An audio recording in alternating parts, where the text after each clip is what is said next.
We honor moms on Mother's Day. We recognize the incredible biblical role of a mother. And so happy Mother's Day, but more than just happy, we honor you. And we're going to be talking about that this morning. So if you would, take your copy of God's Word. And where I want to begin in Proverbs 31, which is probably the penultimate message about the role, the importance, the impact of a godly wife and mother. We're going to start there, and then we're going to look at an example of a godly mother in God's Word. But honoring our mothers is absolutely critical when we consider the impact that they have on our life. If you have your bulletin there and a pen or a pencil, which should be in the pew, I'd like you to do this. I'd like you to take out that bulletin. It has a place for notes. I'd like you to write down a favorite memory. You probably have many, like I do, but I'd like you to write down a favorite memory of your mother. There's an old saying that the hand that rocks the cradle is the hand that rules the world. And you know, there's a lot of truth about that because they make an impact. And we're going to look at a mother who made an impact. Even today, we are feeling the effect of her love for her son, and she lived 3,500 years ago.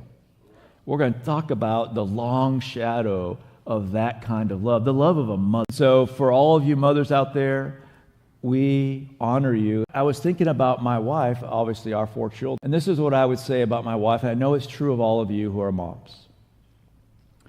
One of the greatest traits or blessings or impacts that a godly mother makes on the world, and I know it's certainly true in my life, is a godly wife and mother makes her husband a better dad. I think all of us men in here who are married with children would say, my wife has made me a better dad.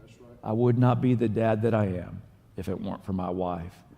And that's saying something. That is not only the impact she has on her children, but the impact she has on her husband to be a better dad. And so we honor that this morning. It's an honor to honor. In fact, it's a blessing to honor the love of a mother. And so I want to share with you 3 truths, and then we're going to look at a Proverbs 31 mother and wife in the Bible who to this day is impacting your life.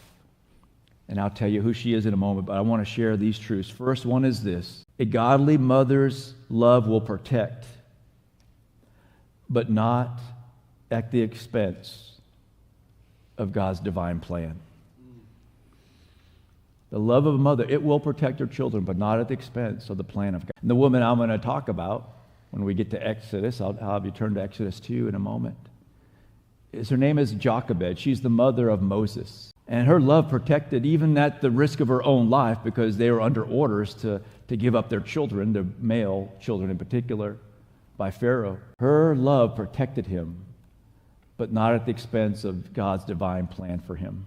And that's a real powerful, in many ways, it's a humbling thing for a man or a husband to see that in our wives, that they love our children to this extent that is incalculable, but never at the expense of the divine plan of God for their life. Always, while they're obeying, are thinking. A godly woman, a godly wife will look at the providence of God. Number 2, the second truth of a mother's love is this: it's both tender and strategic.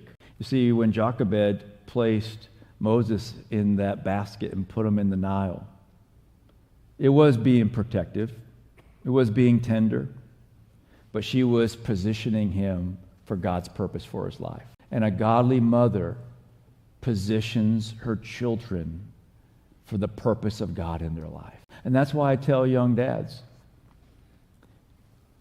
when your child is born, if you can imagine fast forwarding 18 years, when they're first born and you're changing the first diaper, 18 years seems like a long way away, but it comes, doesn't it? Right? The days go by slowly, but the years pass by quickly.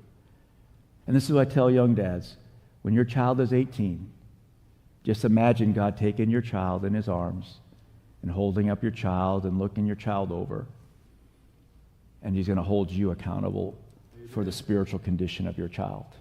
Now, what that child goes on to do, that's on the child because the child's an adult. But up until that time, you're spiritually responsible for the condition of your child. And I hope in your life you have sensed that from the love of your mother. And the third truth is this: A mother's love trusts God to turn any risk